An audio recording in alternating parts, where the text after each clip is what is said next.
Have you ever looked back at the biggest turning points in your life and realized that an eclipse was happening around the same time? Well, you're not crazy to think this is a little weird, and you're not making it up in your head, because eclipses are some of the most powerful game changers we experience in life. Not just on a world level, but on a personal level. They truly do change us. They eclipse something within us that is no longer working, so that a new version of us can step forward. So think of a solar eclipse as though the sun is returning after its light has been blocked by the moon with a new light. Like the sun, we also return with a fresh view of who we are, and what was blocked can finally be seen. And wherever egos have been overinflated, we can expect them to pop. And the total solar eclipse we're heading into on August 12th is going to do exactly that. Hi everyone, welcome back. I'm so glad you're here today. We're going to be talking about the total solar eclipse happening in Leo at 20 degrees. And why this one feels so transformative, so healing, and so fated, especially in the realm of our relationships and any narcissistic abuse we may be dealing with. Our soul is ready to be free from any of these toxic situations we've become accustomed to. So this is because the solar eclipse is happening near the South Node. So it's happening right after the lunar nodes just shifted into Aquarius and Leo on July 26th. Check out my recent video on the lunar nodes changing signs for more information. But we're basically entering the second chapter of eclipse seasons this year. And the first one is happening in August, and it's asking us to release something we've been holding on to for far too long. Something related to narcissistic and grandiose behavior. But before we get into this narcissistic relationship healing we're about to embark on, let's first look a little at eclipses from a historical context. So eclipses have always kind of carried this weight for humanity. I mean, throughout history, they've been treated as powerful omens of change. Aristotle, Plato, and even Einstein all wrote about them. Aristotle was one of the first people to suggest that the earth was round because of what he had observed during lunar eclipses. And there are recorded moments in history where entire battles suddenly stopped mid-fight because an eclipse appeared. People put down their weapons, believing the gods were intervening. And as a result, peace was found. So even if an eclipse doesn't bring that kind of dramatic, immediate shift, it still moves and stirs something deep within us. So astronomically, the sun's light is temporarily blocked during a solar eclipse. The atmosphere changes, animals react, and so do our nervous systems. So astrologically and symbolically, something in our consciousness gets rewired. Old neural pathways start to close so new ones can open up. Now, this particular eclipse is a total solar eclipse in Leo, conjunct the South Node at 29 degrees Leo. That means it's a clearing point. It's a release. It's a shedding of the old. Leo rules the heart, but also the ego, our personality, our desire to be seen and celebrated, our desire to be admired for our gifts and our authentic self-expression. But when the South Node is involved, we're being asked to look at the shadow side of that desire, the part that performs for applause, that needs validation, that can really tip into grandiosity or self-centeredness when it feels insecure. I'm sure most of us have heard the word narcissism. So we're going to go into that a little bit. True narcissistic personality disorder is a clinical diagnosis. It's classified by the DSM-5 as a cluster B personality disorder, one of the 4 most maladaptive and challenging personality types, along with borderline, histrionic, and antisocial personality disorders. So let's think of a personality as an ongoing pattern of thinking, feeling, and behaving. In narcissistic personalities, we see a continuous pattern of overinflated self-importance, a constant need for attention and admiration, and a real lack of empathy. These people are among the most self-focused, manipulative, and entitled people you will ever come across. And those with this condition cannot form healthy attachments with others. These people cannot empathize or see life through another person's perspective. So they really view people as tools or as means for their own gain, rather than as separate human beings with their own feelings and needs. And they really do show an overly confident and competent front, but they're actually some of the most wounded, broken, and insecure people on the inside. So they're always trying to gain approval. They're always trying to protect their fragile ego at whatever cost, and no matter who they hurt in the process.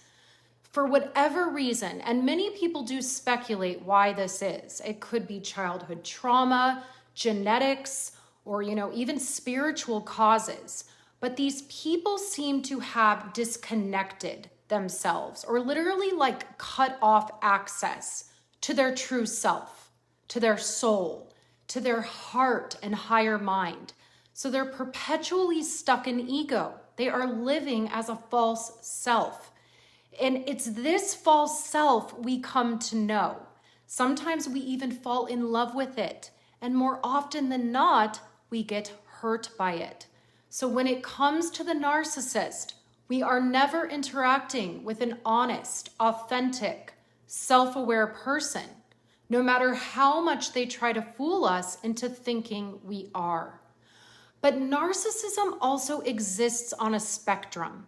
Most of us carry some of these traits at different times in our lives. We all have moments where our ego takes the wheel, where the darker traits of our personality start to show themselves. And this eclipse is shining a light on those moments. It's shining a light on where our ego still needs healing.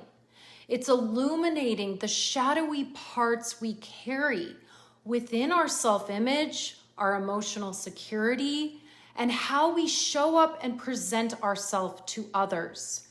It is also revealing where we are stuck in narcissistic cycles in our relationships and where we're giving our power away to others.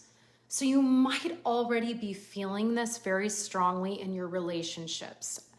There might be someone in your life, maybe in your family, your work, or even a close partnership who leaves you feeling drained, like the life has been sucked out of you every time you're in their presence. Or maybe this person puts you down, devalues you, leaves you feeling small or somehow less than, after interacting with them.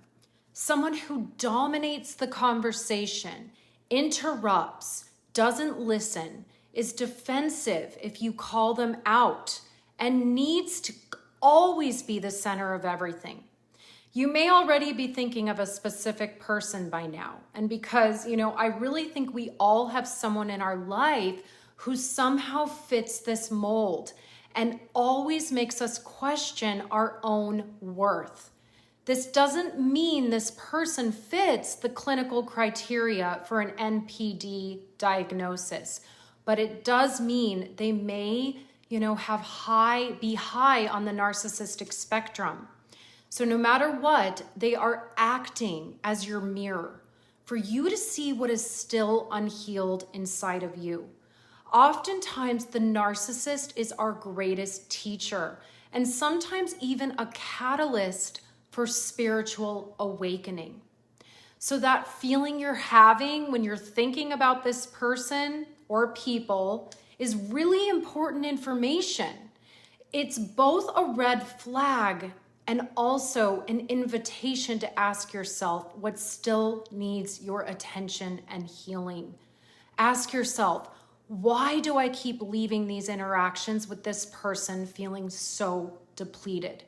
What part of me is still so willing to dim my own light so someone else's ego can stay inflated? And why do I keep going back for more, only to continually be let down and never, ever to truly be seen by this person? See, the thing is, these people will probably never see you. And when you realize that the root of this is actually that you don't see yourself, you begin your healing journey. And you naturally start to attract people to you who can see you because you've learned to see yourself first. Leo leads with its heart, and at its highest expression, it wants to be seen for the heart-centered gifts and talents it has to offer. So first, we must validate and see ourselves, see and recognize what's in our heart and what gifts lie dormant there. These gifts are soulful, meaning they come from something much deeper than the ego. So when we do put them on display, they help and uplift others, not just ourselves. They are not offered to the world for more, for narcissistic supply. This is the opposite of that. It's the opposite of what motivates the narcissist in all of their endeavors. Now, Venus in Libra is making a supportive sextile to both Jupiter and Mercury in Leo at the time of the eclipse. So there's a real balancing act that's being initiated here in our relationships. Wherever things have become one-sided, especially around selfish or grandiose behavior, a reckoning is really available at this time. But here's the hard and also the freeing truth. We can only change ourselves. We cannot change other people. And waiting for someone else to become different is one of the most exhausting ways to live. This is such a good time to learn healthy boundaries and stop wasting your energy trying to change other people so they will treat you better. There is countless information on the internet and so many books available out there, some of which I'll link in the description below if you want to learn more, that really discuss this topic in great depth and teach you how to create healthy boundaries and understand the underlying dynamics of narcissistic abuse in relationships. So now is a time to face the truth of why you may be unconsciously drawn to these energetic parasites, narcissists, grandiose and selfish people who don't treat you right. So any harmful and emotionally toxic behavioral patterns going on in our relationships may be eclipsed at this time. And the moment is ours for the taking, as long as we're willing to do the personal work and look honestly at our own shadow. This includes taking responsibility for any unhealed childhood wounds that still leave us vulnerable to narcissistic abuse. And again, the narcissist reflects back to us what still needs healing. So start doing your research and learning about these unhealthy relationship patterns. More often than not, we will find that the narcissist in our lives is just a mirror, showing us where we already feel small, inauthentic, and unworthy of love and affection. This is where we must look first at ourselves rather than project any of this onto other people, including the narcissist. And also, narcissists love to violate boundaries, but only when we let them.